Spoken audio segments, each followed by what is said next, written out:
안녕하세요. 압살롬의 비참한 최후를 말해줍니다.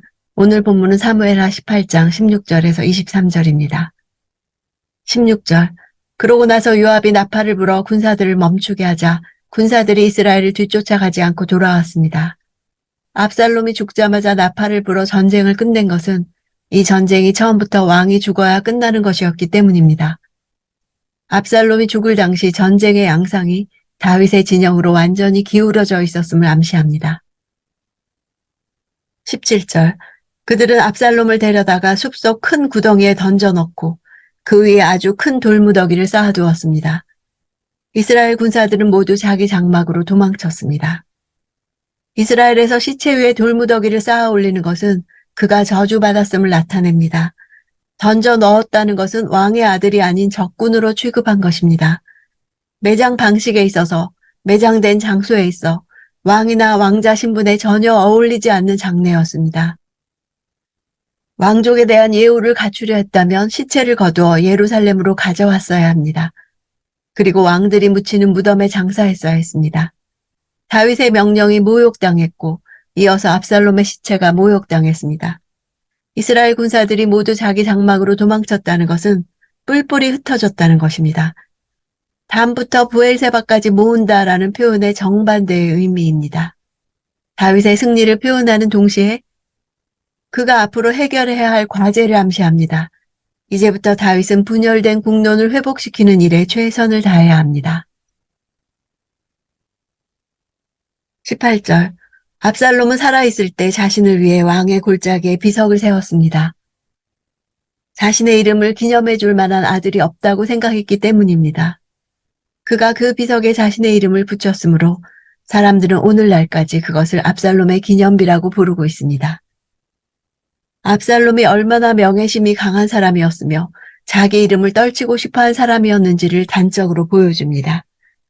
모든 사람의 칭송을 받는 위치에 있던 그로서는 후대에 자기 이름을 남길 만한 아들이 없는 것을 견디지 못하고 직접 비석을 세움으로써 자기 이름을 남기려 했던 것입니다. 17절과 유사한 단어를 사용해서 압살롬의 행위를 강조하고 있습니다. 데려다가 쌓았다와 가져와 세웠다.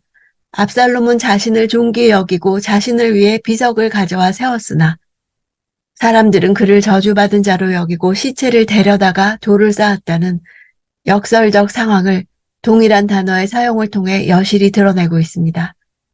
압살롬이 자기 이름을 위한 기념비를 왕의 골짜기에 세웠지만 압살롬이 묻힌 곳은 숲의 한 구덩이에 불과했음을 의도적으로 대조해 표현하고 있습니다. 전승에 의하면 압살롬의 기념비는 그 높이가 15m에 이를 정도로 거대했으며 윗부분이 뾰족한 원추형처럼 되어 사람들의 눈길을 끌었다고 합니다. 이 역시 압살롬의 오만함을 잘 보여줍니다. 후대 사람들은 이곳을 지날 때 이 비석을 향해 돌을 던지면서 아비에게 반역한 압살롬을 모욕했다고 합니다. 이는 결국 자신을 높이고자 세운 비석이 자신의 이름을 더럽히는 결과를 낳았음을 잘 보여줍니다. 14장에 따르면 압살롬에게는 아들 셋과 딸 하나가 있었습니다. 딸의 이름은 다말이라고 분명하게 기록했으면서도 아들들의 이름은 기록되지 않았습니다. 그들이 어려서 죽었거나 혹은 그 아들들이 매우 무능해서 세상에 내놓지 못할 자들이었을 것으로 추측합니다. 영웅의식이 강했던 압살롬으로서는 설령 아들이 있다 할지라도 자신의 뛰어난 이름을 후세에 기억하게 할 만한 뛰어난 아들이 없다고 생각했을 수 있는 것입니다. 19절. 그때 사독의 아들 아히마아스가 말했습니다. 내가 달려가 여호와께서 왕의 원수를 갚아주셨다는 소식을 왕께 전하겠습니다. 갚아주셨다는 단어는 판결을 내리다라는 뜻입니다. 아히마아스는 다윗에 대한 하나님의 판결을 들려주려 한 것입니다. 압살롬이 반란했을 때 시므이와 같은 사람들은 그것을 다윗의 죄에 대한 하나님의 심판으로 여겼습니다. 다윗이 살인하고 남의 것을 빼앗아 왕위를 얻은 것처럼 그도 왕위를 빼앗기고 살해당하게 될 것이라고 쑥덕거렸습니다. 아히마아스는 압살롬 쿠데타의 최종 실패를 전하면서 그것을 다윗에 대한 하나님의 신원으로 전하기를 원했던 것입니다. 즉 하나님이 다윗의 억울함을 풀어주셨다고 말하고 싶었습니다. 20절 요압이 그에게 말했습니다. 오늘 그 소식을 전할 사람은 내가 아니다. 왕자가 죽었으니 너는 다른 날 전하고 오늘은 하지 마라.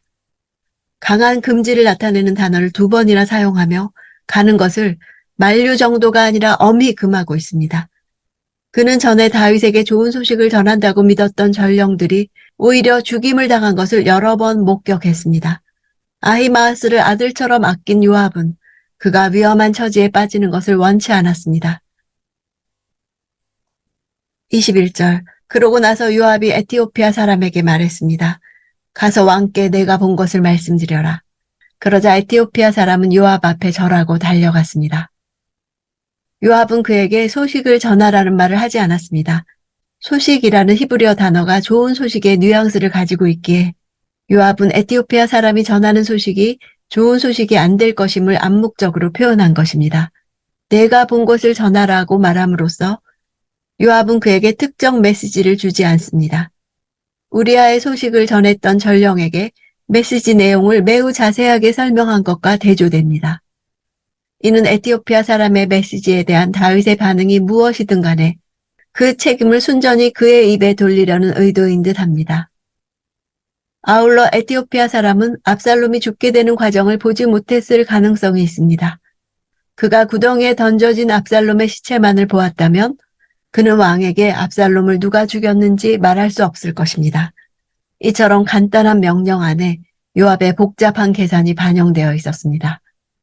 그가 요압에게 절하고 달려간 것은 자신에게 이러한 명령을 내린 것에 대해 특별히 감사하고 있음을 나타냅니다.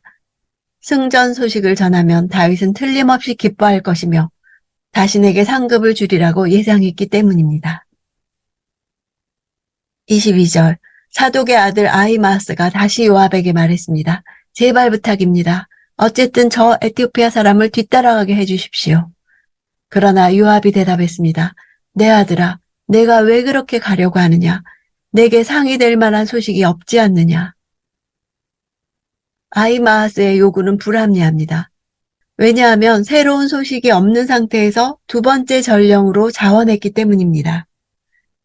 다윗은 2명의 전령이 시간차를 두고 달려온다면 2번째 전령이 가장 최근에 더 자세한 소식을 가지고 있다고 생각할 것입니다. 따라서 요압이 2명의 전령을 시간차를 두고 보냈다면 그것은 첫 번째 전령을 보낸 후 더 자세하고 새로운 보고거리가 생겼기 때문일 것입니다. 이렇게 생각한 다윗은 2번째 전령이 압살롬의 생사에 대한 소식을 가지고 있다고 생각할 가능성이 높습니다. 일반적으로 전쟁 결과를 전달할 때 우선순위는 승패이고 그 다음이 생사입니다. 아히마아스는 자신이 에티오피아 사람을 앞질러 도착한다면 다윗에게 전쟁의 승패만을 전할 수 있다고 노린 것입니다. 그 뒤에 또 한 명의 전령이 달려오고 있음을 안 다윗은 아히마아스에게 압살롬의 생사에 대해 추궁하지 않을 것입니다. 아히마아스의 동기가 보상에 있다고 여긴 요압은 너에게 상이 될 만한 소식이 없다고 합니다. 요압의 말은 고대 근동에서 전쟁에서 승리한 소식을 왕께 보고하는 자는 왕의 마음을 흡족하게 한 데 대한 대가로 적지 않은 상을 받았다는 사실에 근거합니다. 23절 아히마아스가 말했습니다. 제발 부탁입니다. 어쨌든 저도 가겠습니다. 그러자 요압은 그가 가는 것을 허락했습니다.